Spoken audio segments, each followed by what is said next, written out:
All right, let's move on here. The Eastern Conference semifinal matchups are set with the Hawks and Cavs. Game 1 tonight and the Heat Raptors game 1 is tomorrow night. Now, according to Westgate Las Vegas Superbook, Cleveland, a heavy favorite at 1-3, Toronto at 6-1, and the Hawks and Heat are 8-1, respectively. So, Stephen A., how big of a lock are the Cavs now? Am I allowed to talk basketball? I mean, we're not giving it to Skip Naismith. No. We're not doing that. I didn't know I was allowed after that soliloquy he went on. Okay, fine. Thank you. That was a good opening segment by you two. I'm so privileged. I'm so privileged that I get allowed to talk about basketball here. I don't give Atlanta much of a chance. I really, really don't. I think that they could potentially win 2 games in the series, most likely 1 on their home court in Atlanta. But outside of that, no. You know why? Because they don't have a closer. I'm very fond of Jeff Teague. I think he can really, really play. Al Horford is who he is. I look at these guys like Scott and others, and I say, okay, they can make some noise. They can get something. And, of course, I can't ignore Millsap, who's obviously a pivotal player on this team. But they're a team rife with second-tier players, but devoid of no definitive go-to guy to close the deal for you. And I think because of that, you're going up against LeBron James, Kyrie, with Kevin Love, who deserves our respect. He's been playing good basketball. I just don't see Atlanta having much of a chance in this series. Matter of fact, I'm fearful it will be a sweep, but I'm hopeful I'm wrong, and I want to show Budenholzer, who's an outstanding coach, and the team its due respect and deference, and say that they'll probably win a game. Who knows? Maybe 2. But I can't see it. I can't see more than 1 game, and it wouldn't surprise me at all if it were a sweep. I expect this to be easy breezy for the Cleveland Cavaliers. Unfortunately, I agree with you, and then some. I believe the Cavs will sweep the Hawks right out of the playoffs. The Hawks, in their closeout game at Boston, very typically had 6 guys in double figures. Nobody scored over 20 points. And all of a sudden, little Dennis Schroeder is sharing point guard minutes with the guy you spoke of, Jeff Teague. So they basically played the same amount of time, and Schroeder had a really good game, 12 points and 8 assists. So they're just not talented enough to deal with a peaking Cleveland team. Cleveland was really good against Detroit because I had respect for Detroit, and the games were all relatively close. Yeah, they were.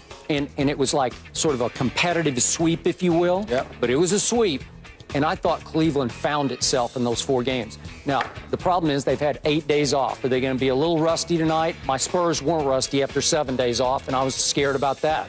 But the point is, I'm going to leapfrog ahead, and I'm going to go off what I saw from the Miami Heat in its Game 7, and I'm going to say I'm trying to dredge up some validation for the Heat to play with the Cavs. Just some. I'm trying to make a case in my head. I'm getting closer because they looked so good against Charlotte yesterday. But I'm not sure. I want to see Dwayne Wade take his talents to Cleveland. That's what I want to see. Aren't we waiting for that? Isn't that what we're ready for? Now, they got to get past Toronto without home court to start off with. Well, I believe they're going to beat Toronto. I believe Hassan Whiteside is going to be the difference. He's a shot blocker in the game. And I think that, it remains to be seen what's going to happen from what I'm being told, just from a repertorial perspective.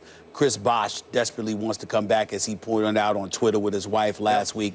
The Miami Heat are reluctant to allow that to happen. Those blood clots, obviously, as you pointed out in the past, are serious matters. His whole thing is that it can't be, it ain't any worse than what the situation was last year. And I was ready to come back. By the way, is there any way he could sign a consent form and just say, I'm going to take the risk myself? Know, but I do know that the Players Association, to some degree, is getting involved. I do know that some experts are involved in the equation, and there are cynics out there who believe that he's being held from playing because Miami doesn't want to touch on the luxury tax number. Well, and as a result, if you sit him out here and I don't want to say a waiver or whatever. I want to make sure because I just got some information about it last night, and I need to call Miami and find out more about it. But nevertheless, the bottom line is this: he wants to play. They're prohibiting him from playing. Who knows who's going to win that battle?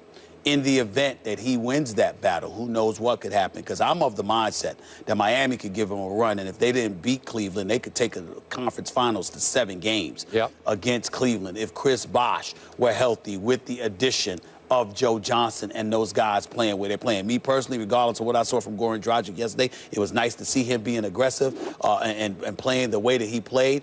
I don't know how well that's going to work against Cleveland. I think this kid, Josh Richardson, is somebody I would rather have in there than him because I love the way Josh Richardson plays some defense, and he's capable of hitting big perimeter shots. In the end, I think that Miami will have a tough time with Toronto, however, because I think Toronto's got that proverbial monkey off their back now that they beat Indiana and got out of the first round. But in the case of Cleveland, I don't expect Atlanta to pose much resistance. As a matter of fact, I think the only hope Atlanta has of the best hope, I should say the only hope, but the best hope of Atlanta winning a game in this series is twofold. In this tonight's game, because Cleveland had a layoff rust playing coming into the equation, or if Cleveland manages to win their first 2 games in Cleveland, I think Atlanta's only hope is that obviously you got off nights in between games in the ATL, which could serve as a distraction. It can serve. Now LeBron, yes. Now LeBron usually reels folks in.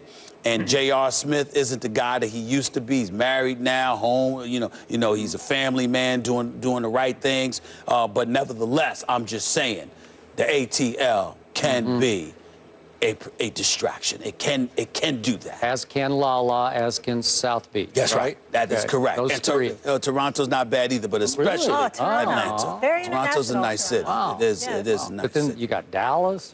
Dallas is nice too. I know. But I'm just saying, there are some places that are better. There are some places that are better than others, and Atlanta is a place where an unfocused individual can get himself in some trouble. Yes, Okay, thank you for sharing that wisdom. I got it.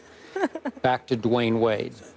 The most exciting moments for me of this past weekend were Friday night at Charlotte. Yes. This is it, man. This is do or die, basically. Yep. And Dwayne Wade showed up. Flashback, man. It was great. I love to watch him now. He's lost 15 pounds. From last year. 15 pounds. Yeah. He's faster. He looks healthier now than he did last year. Healthier. He looks like Dwayne Wade to me. And he hadn't made a 3 since January the 16th, and he makes 2 down the stretch. That's right. To and win then the block game. the shot. And then the block Kemba Walker shot from behind to seal the deal. I know some people in Charlotte were very upset that a foul wasn't called. It was not a foul. I didn't think it was either. I thought Kemba flopped, but that's just me, or at least exaggerated it. Yes. But the point is, Dwayne Wade took over a game they absolutely had to have at that moment, and they had it. And then I thought yesterday was a foregone conclusion at home, and I hope it's going to be a foregone conclusion against a very tough, well-coached Toronto team, because I need, for our sake, for the show's sake, if you will, to be selfish about it, I need to see Dwayne Wade and LeBron. I just need to see No question. Well, we all need to see that one. We all need to see that one. And by the way, everybody keeps saying D. Wade and LeBron. I'm going to bring up a name of an individual. He ain't playing, but he's just as important in that equation. Pat Riley and LeBron. Pat Riley, I'm telling you, Pat Riley, I'm not saying it was definitive, but Pat Riley was contemplating walking away from the game. And LeBron left, like, I ain't going anywhere. You understand? This man wants it. Okay, now he might be a year away, because who knows what he's going to pull off in free agency now. Okay, because he might be one piece away from another chip. But it's not like he's conceding this season either. Pat Riley, let's keep that name in that equation. I like it. We had it earlier, the 85 full circle.